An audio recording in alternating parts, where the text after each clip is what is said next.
Inside Story Uganda, real source of political updates.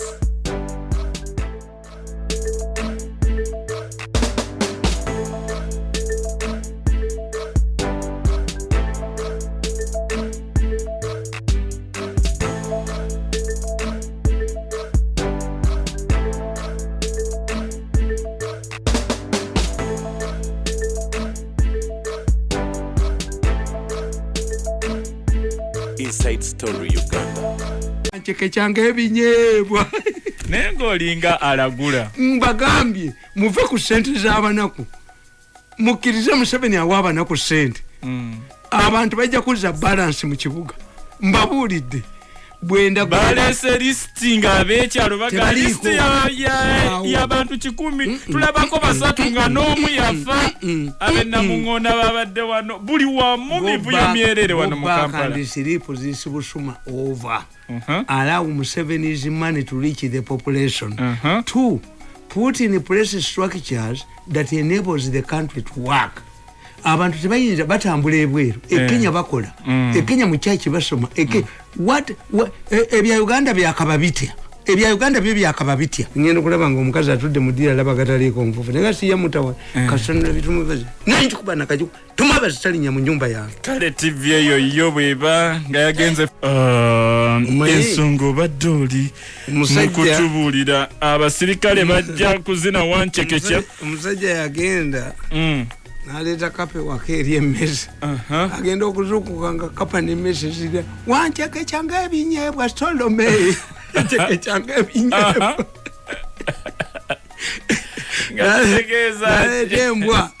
embwa kuba ababbi yagula embwa yagijja mu polisi nagyetekuba agenda okuzukuka nga zizina kalipuso American watiti kalipuso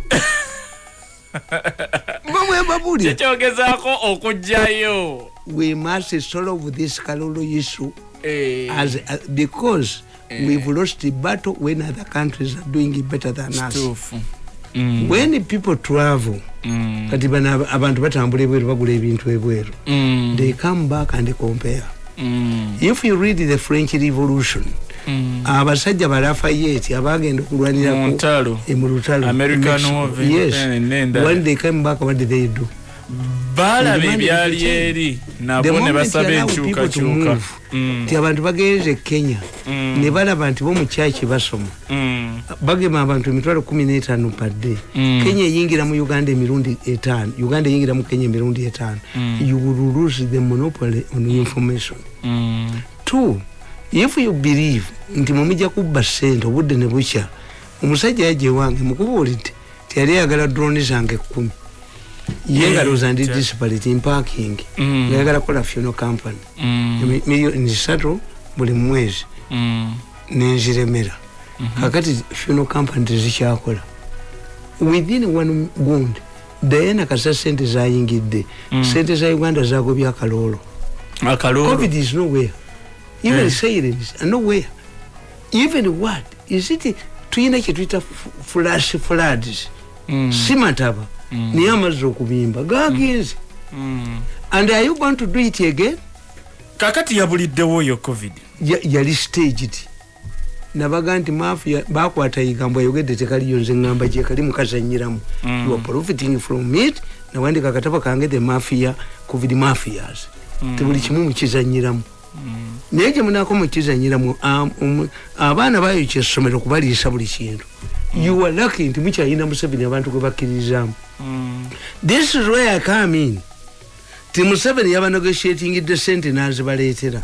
I don't think that there is an African country that is giving money to the poor.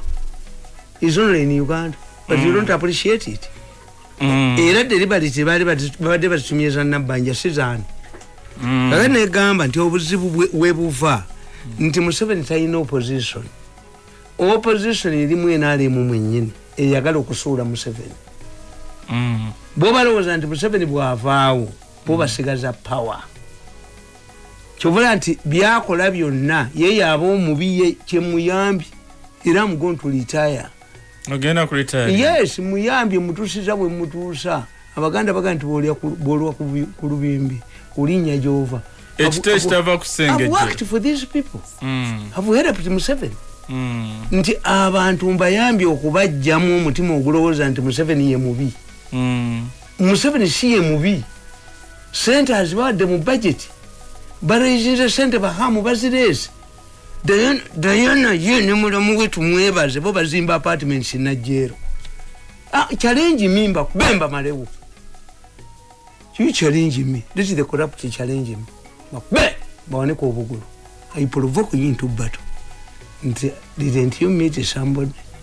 The momo offering 200 million to trace one of the people you think they are one of my people who operated these machines.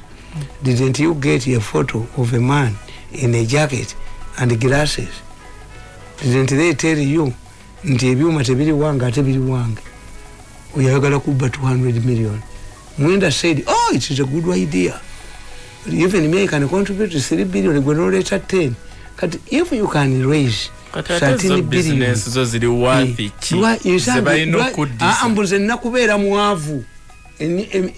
they have frustrated all efforts by the president and other friends of mine to reward me. But Mirundi is not interested. We wanted to take him to go on here and tell him, go cheat them, to tell him, a former spokesperson of the president for 14 years. They are going to go to New Vision. Can you become a patron? Doni against Doni to Kulevemu. Me am a senior man. Uyujero gundi, pendulum. Ayinamu kozesa. Namu jodo, natwala wana, nagobon. Nze Doni, umbali ya kudoni. Me. Nzobali ya kudoni. What following does he have in Uganda? Tombali ya kudoni yoyo. I come from a rich ndimu sajja mukambo muzibu and very arrogant. Kati nkugamba. Another important factor is where the opposition has mobilized the masses against rigid elections, or where the incumbents refuse to concede defeat, like in the case of Yahama Jami in Gambia. When Uganda tichiriwo. Number one, tebaba na sente. Omukulembeze ali mbuyinza n'abagula. Nupu ya Museveni. Besigye wa Museveni. Mu Uganda temuli opposition. The only person I respect in opposition is Mugisha Muntu. Aina cause naye nsi temutegeera. Aina cause? Bible yetuga nti ejjinja lyebaalekawo. Ate lyali mu vali. Bannayuganda tebakyayagala baali ne Museveni mu nsiko kati baagala jjemu ya generation ndala. The third case is where the army has intervened to remove the incumbent from power. An example is of Burkina Faso. Kakati oteka kone Bashir na Imopia. In this case, ne Wamubalaka, during when the army played a big role and ushered in a new administration. The same was applied in the Central African Republic, where foreign intervention in Rwanda kati paved the way for a new regime. Rwanda yagenze Mozambique netwala y'amagye. Kakati yefuuse superpower ya Afrika. Tubawulira Rwanda, Somalia, Rwanda, Mozambique, Rwanda, Congo. Any country that cannot sacrifice its children for overseas or domestic interest is not a country. That's why the commander of NATO forces is an American general. Americans produce 2 children. They sacrifice American babere mitwale 5 France mukumisatu bongeze atwala ku kitundu economy yali egudde. A country that cannot sacrifice its children. Why did Buganda expand? Buganda yali ekuma tolo. Buganda yali efuga Busoga. Buganda yali efuga Kiziba. It had the standing army. Yes. Military powers but some what influences a country's influences a country's role in the international arena. Its geographical position, population, foreign policy, military powers, and its organization, the body politic.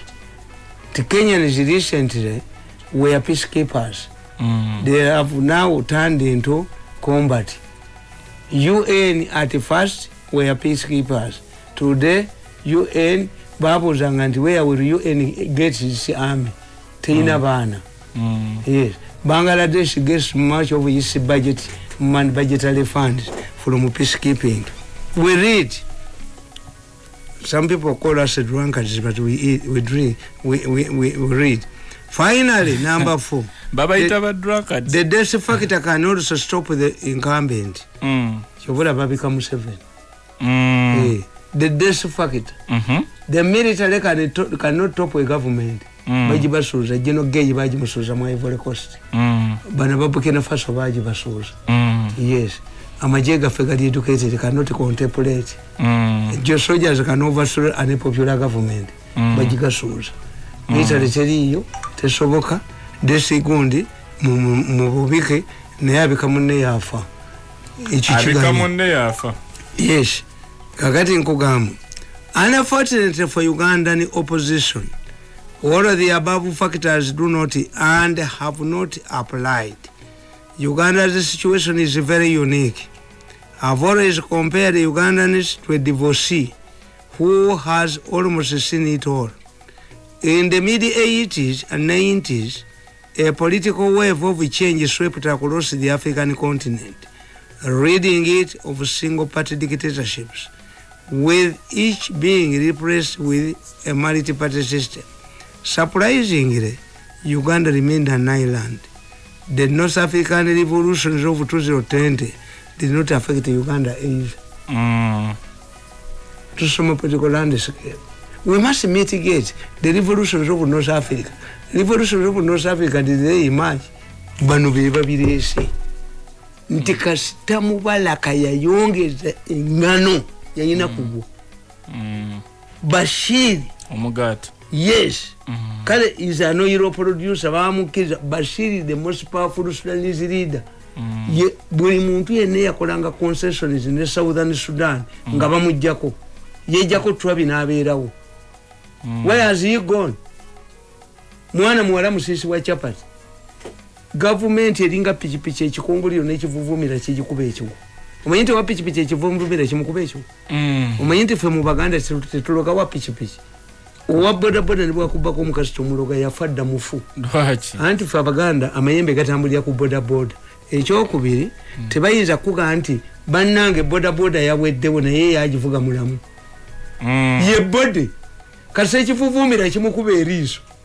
Nazunga bwati mufu.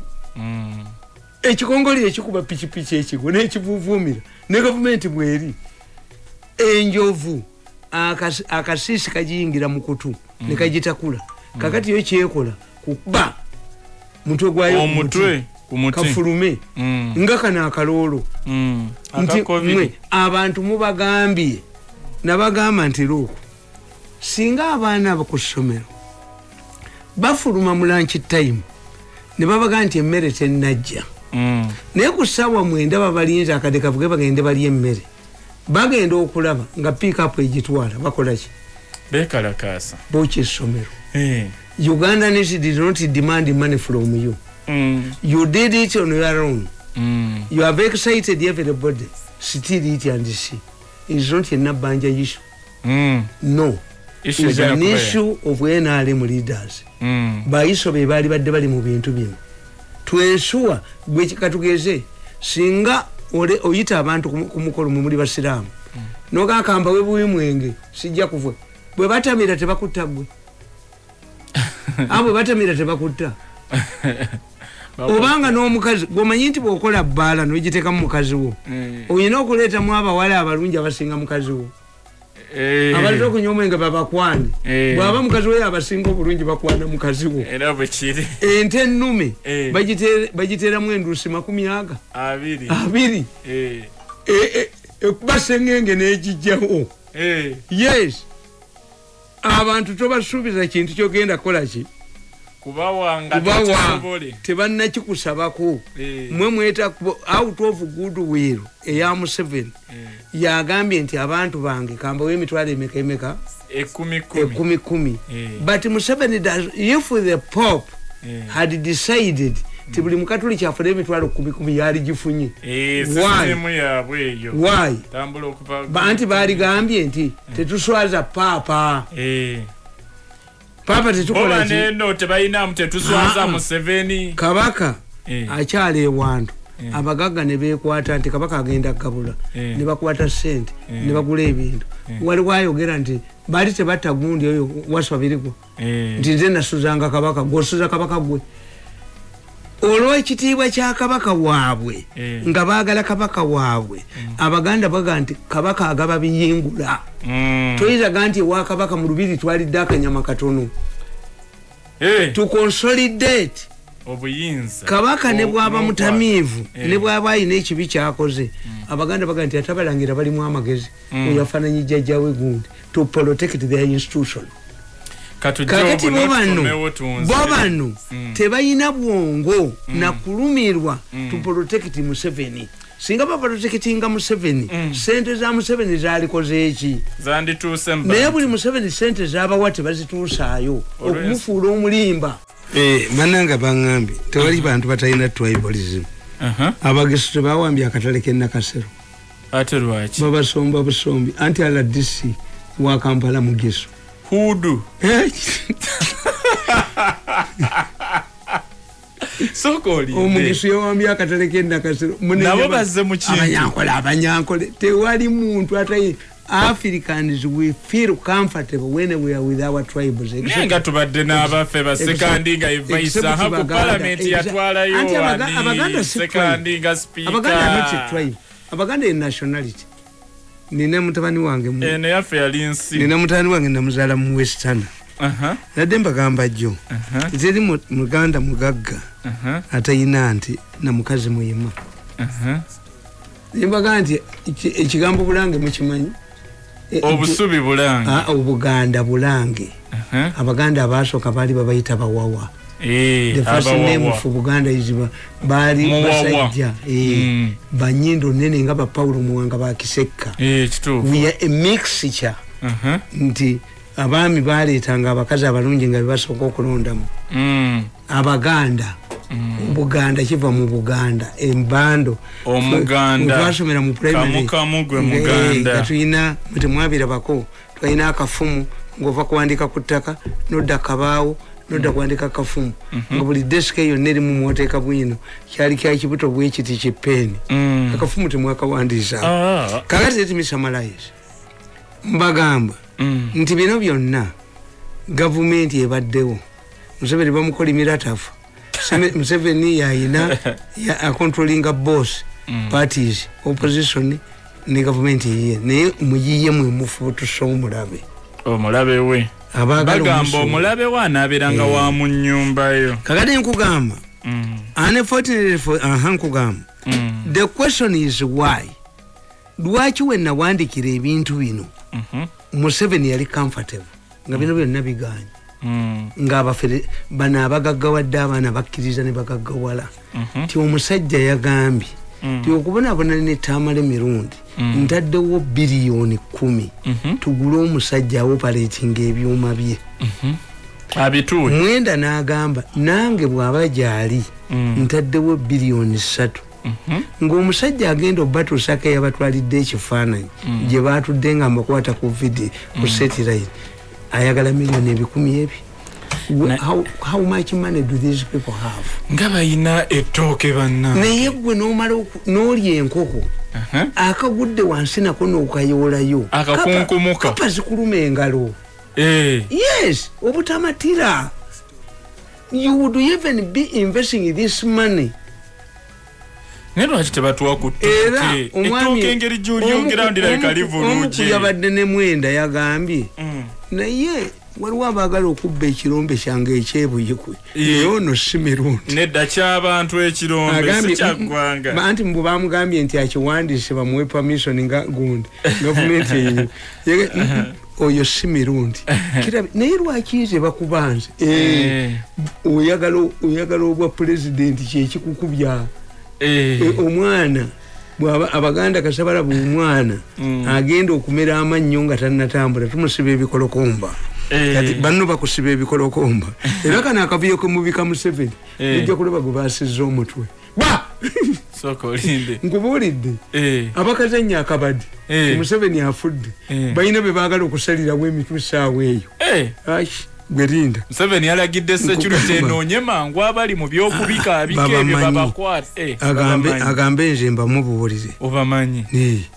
The question is why mbagamba lwaki Museveni we nawandikira mu 2017 embeera yali ego. The question is why? Because Uganda's history is quite unique.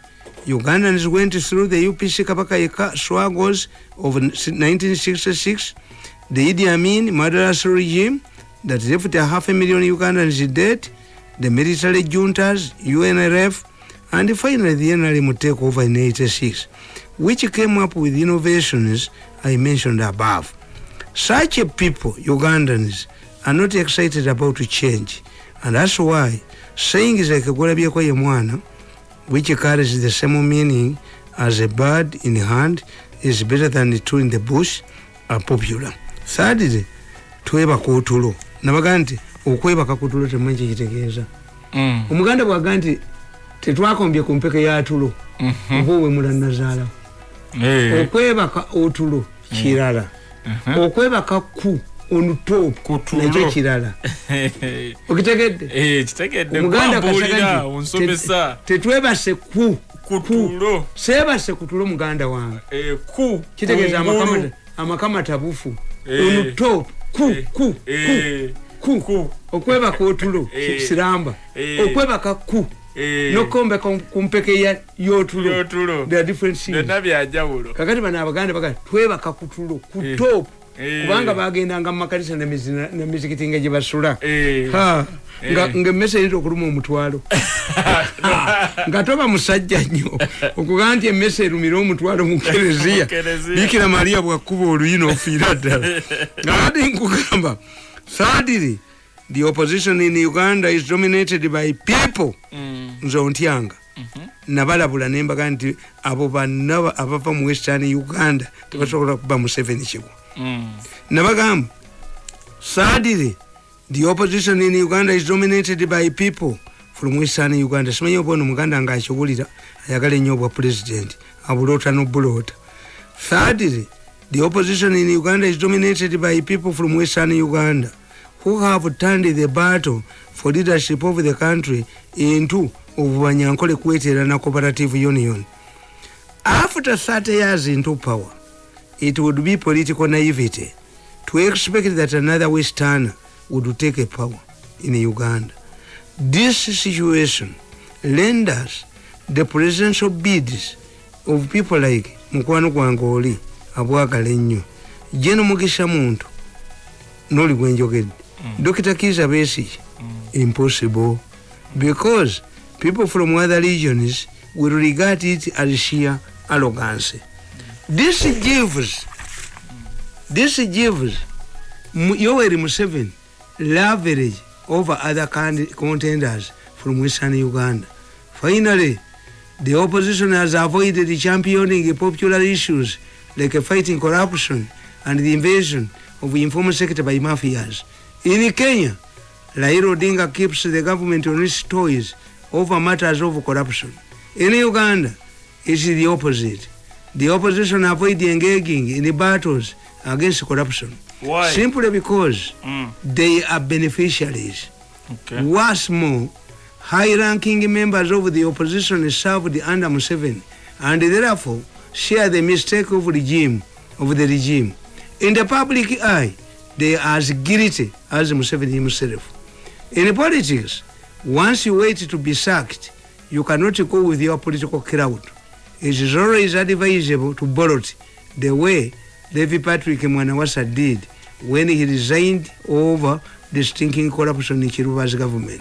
He balloted before he was sacked.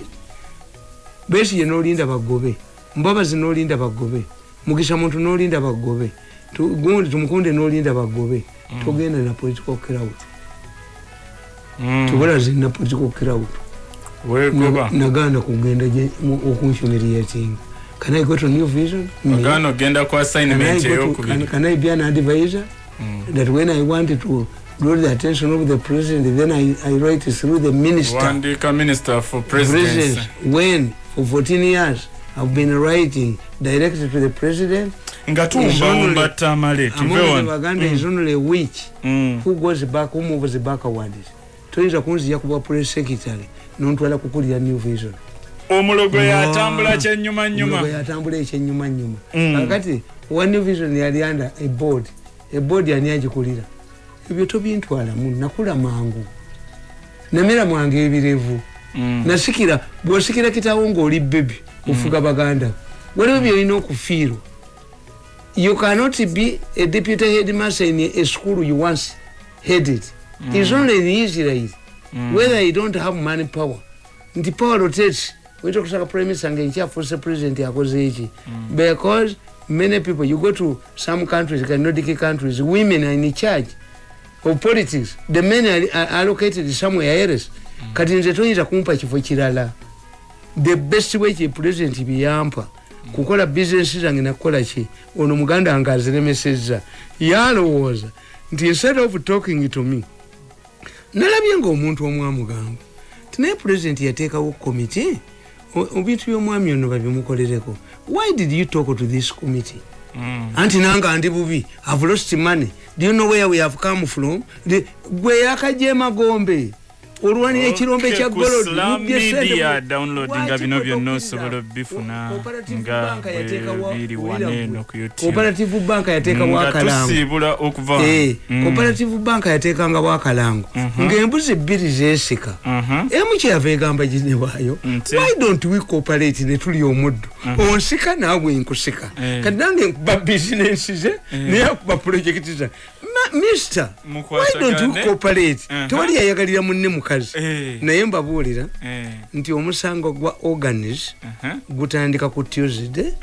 Ennyonyi egenda kujja wano yajja lineddayo yeetaaga abantu 115 when bwe bagaana okugenda bo bagenda kubaishe naye I want to kale mbeere bulungi sigenda kuba musango ogwo I want to assure my friends I will not record mwala babirimbi recording mwala bambi kuba nze nina wenkoma mu ngawe wozaako kwenezo banja wanyo banja nedda manyi ofunye akatengo Tamale nze sikola atebe bibakola nze banja wanyo bali message buli kintu kyange kyonna nalabye omusajja nga agamba tikulwokubiri omusango guddamu naye omusajja ono agenda kubikuba eri abantu. Let me assure you, gentlemen, I've declared the ceasefire on you so that you also leave my facilities. Nange ebyange bite tukola akalango kali aka Cooperative Bank embuzi bwe tuneesika tewali ejja kulya muddu. Why don't we cooperate? Tewali yayagalira munne mukazi. Why mwenye ekintu ky'omukazi